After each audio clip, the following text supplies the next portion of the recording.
Well, my name's Dave Brown. I work with the Environmental Health Project in Southwest Pennsylvania, and we're a public health organization, and we've been looking at health effects in people who were living near gas facilities in Pennsylvania. Today, I want to talk to you about volatile organic compounds and their effects on cells. Basically, this is an analysis of the toxicity of those compounds that are emitted from shale gas extraction. I'd like to start with an anecdote. About 2 or 4 years ago, somewhere in that range, I was standing in Minisink, New York. Minisink, New York is the area where New York and Pennsylvania and New Jersey come together, that intersection.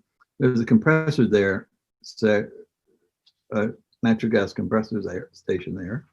And we were standing on a road looking over the compressor station. What we noticed was that if you looked right over the top of the station, there was looked like you could look through and look like there were waves of something coming off the station.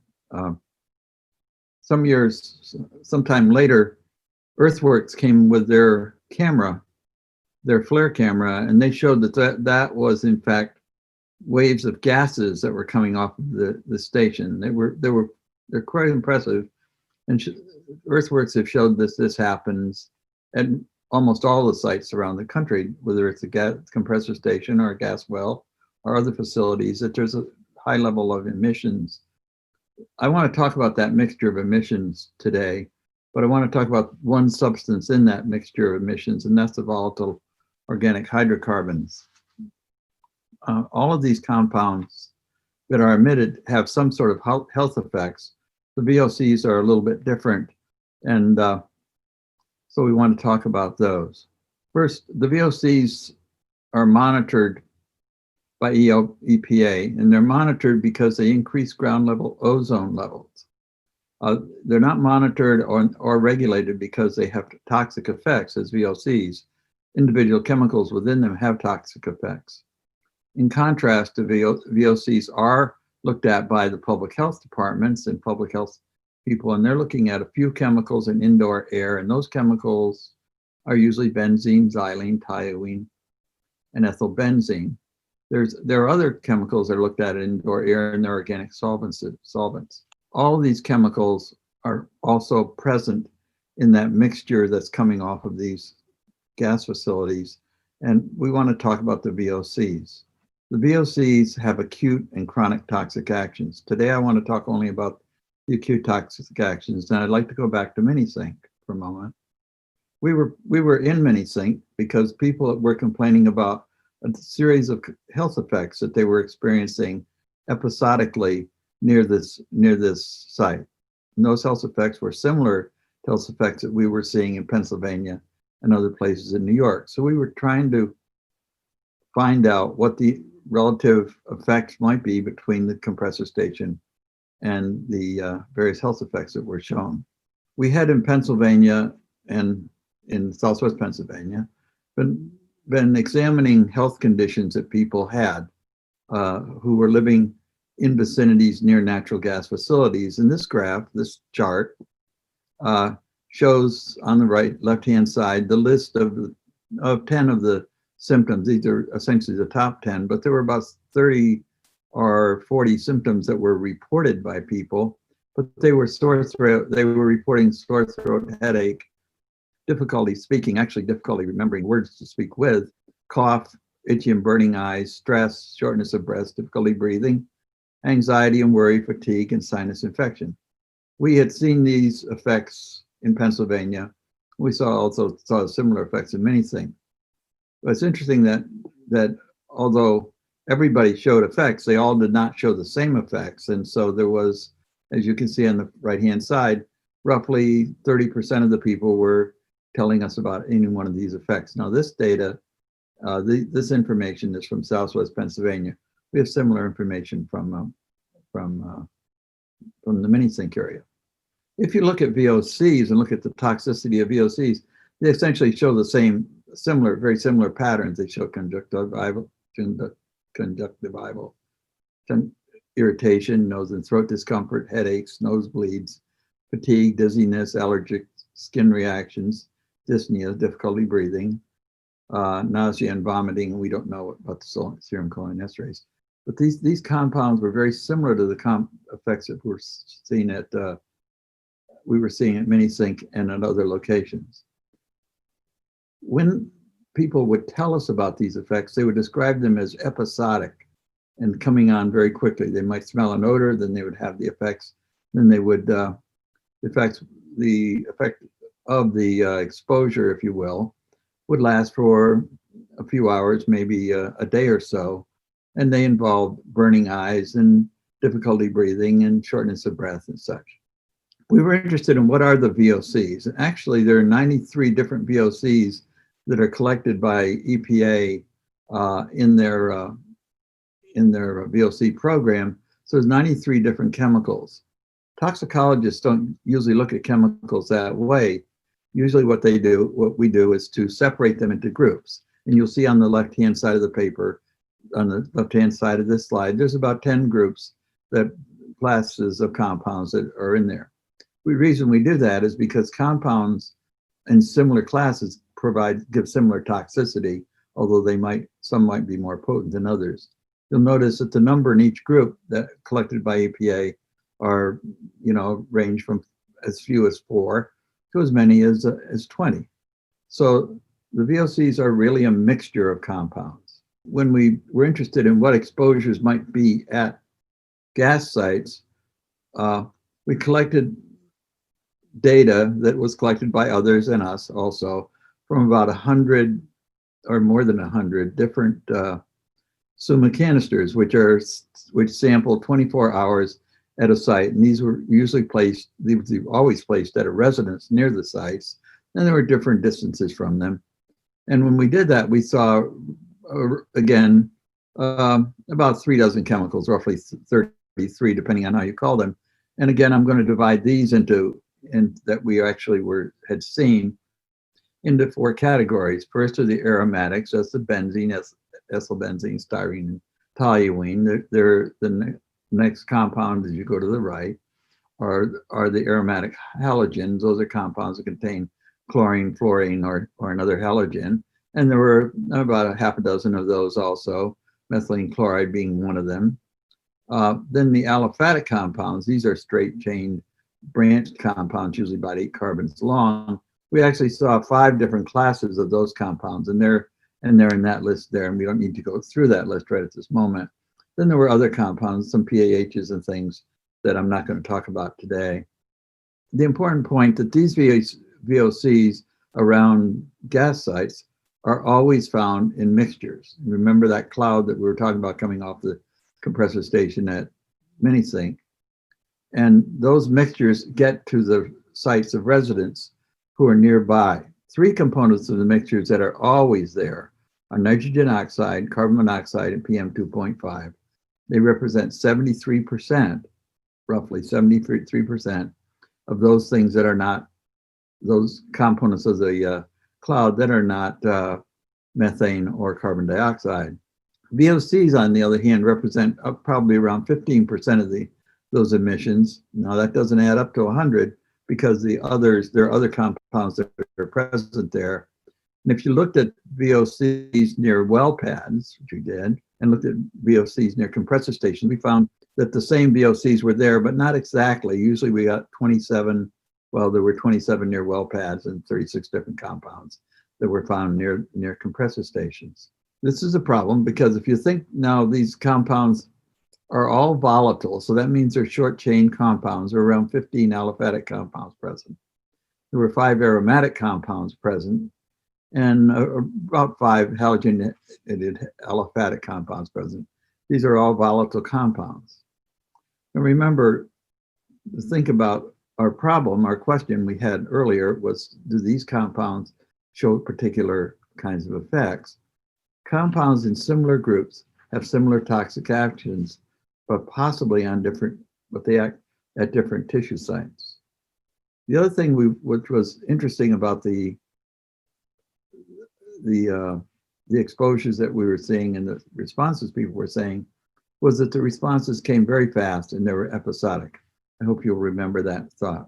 That suggests that the toxic action in the body was occurring at the cellular level, and it was interfering with a specific set of components of the cells, and those are called receptors. These receptors have certain kinds of actions, but to describe a receptor response for you, suppose one is exposed to formaldehyde, and they get the inflammatory reaction. The inflammatory reaction is the result of a receptor being activated that releases kinins into the body. Receptor exposures are unique. They usually have a threshold. They're the most sensitive responses that we see in toxicology.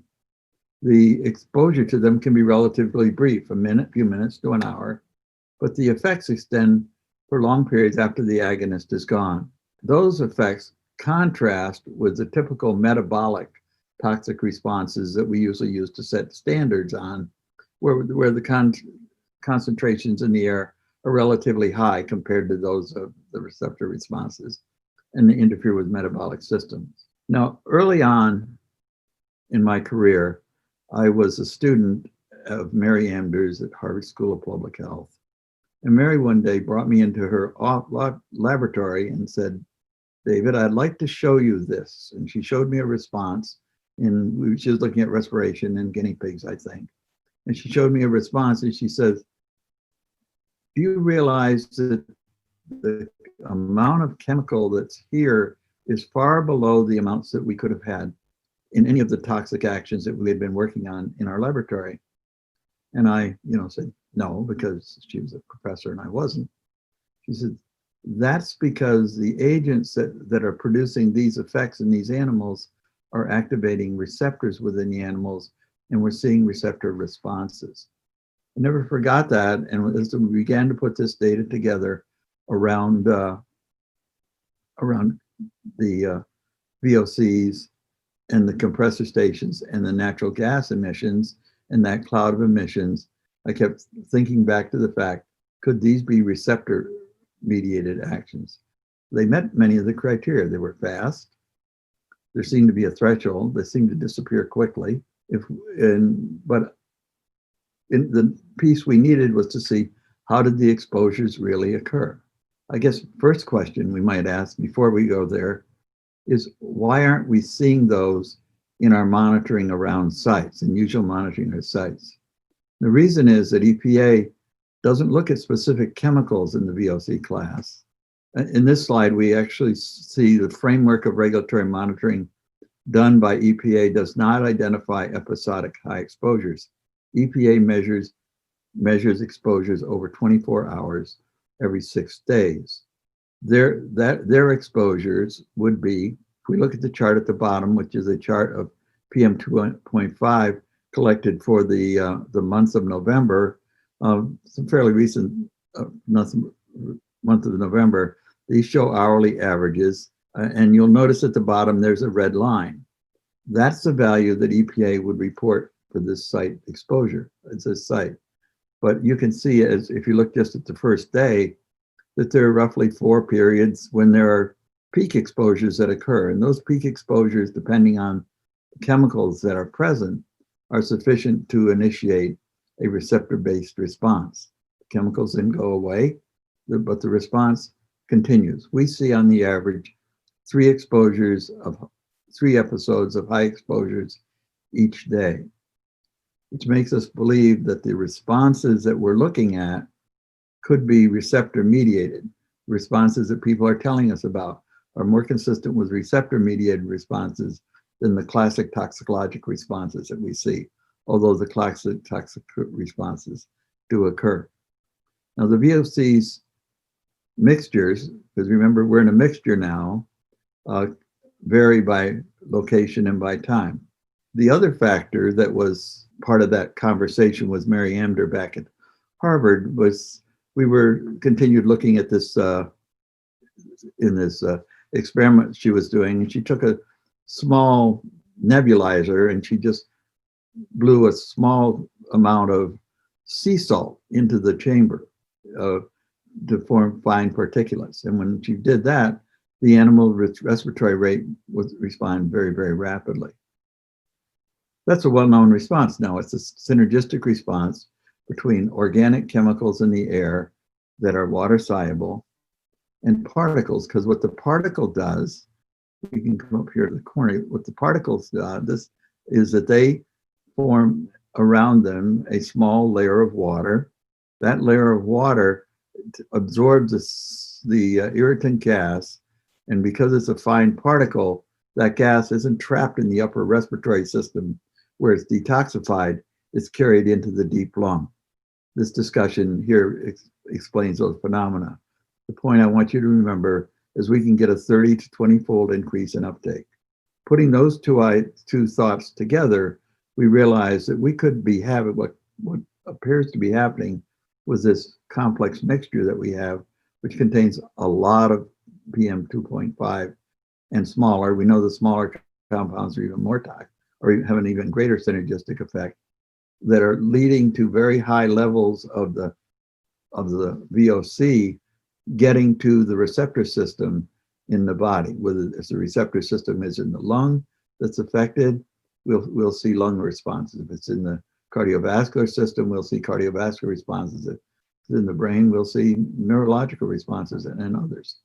That is consistent with receptor responses. They're usually very fast, and in our case are episodic, but we see the peaks are episodic. So it's possible, or it seems likely to me, that that is what is in fact going on around these sites. And although when EPA and others measure the amount of VOCs present in the sites and say there's nothing there that will cause the effect, if they measured short term, they would see that there were these high peaks and that they could cause, and that they would be capable of causing these effects. The other thing that's very important for us to remember is that gas facilities are different. This is just a compressor station in Pennsylvania. In Pennsylvania, the compressor stations are required, all facilities using shale gas are required to report to the state the tons of each compound that they've emitted. There's about a dozen or 2 dozen compounds that are shown. This particular slide shows on the right-hand side here is just a list of VOCs that are present in the air that are emitted by the side. This particular slide dimension shows the various activities that are going on at the site. A blowdown vent, a dehydrator, engine, fugitive, such. And you'll notice that depending on what's going on, the pattern of material that are released from the site is different. The green site happens to be, the green bar happens to be formaldehyde, which is released from a lot of these sites. So depending on what site one is near, and depending on what's going on at those sites, different amounts of particulate matter, different amounts of VOCs and particulate matter will be in the cloud that's released from the plant that's getting to the residents near these sites. What does all this mean for exposures at the residences? Well, the first thing it means is what we have observed. Health symptoms are episodic and consistent with VOC actions. And those symptoms are irritation, nose and throat discomfort, headache, nosebleed, fatigue, dizziness, and there's another set of those also.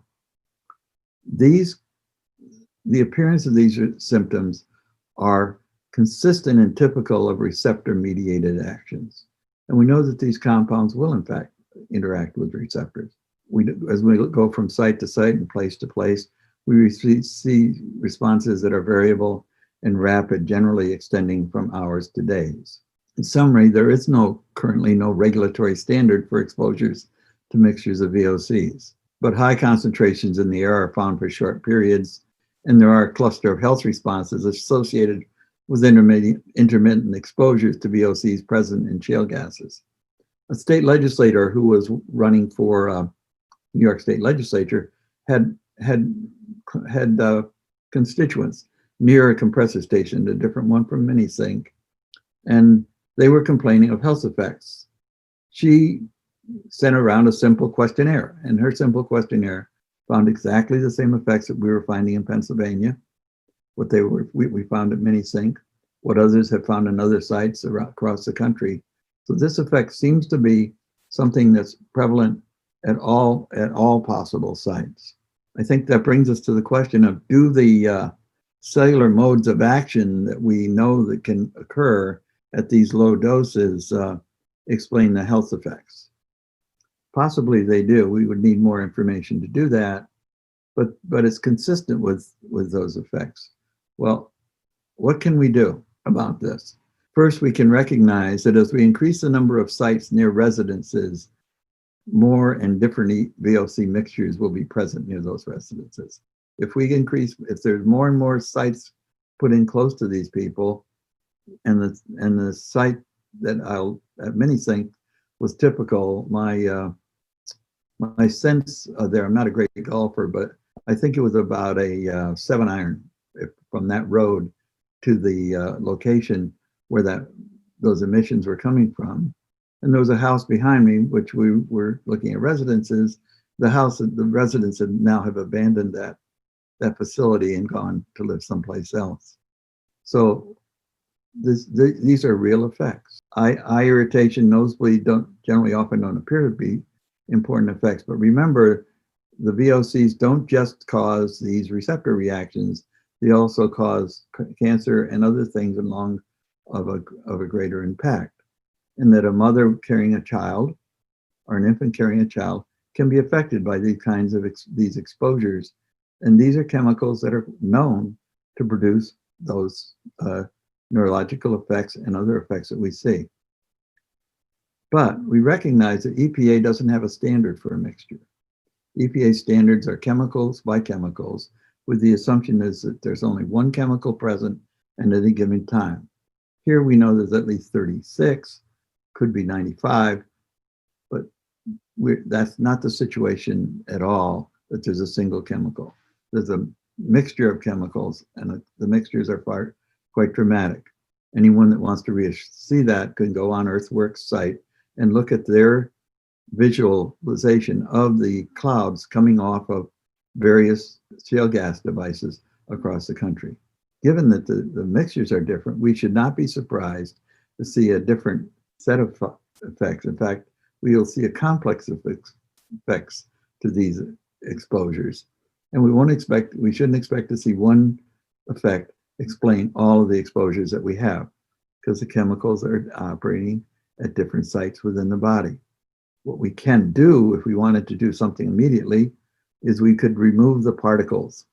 The synergistic response is not a trivial response.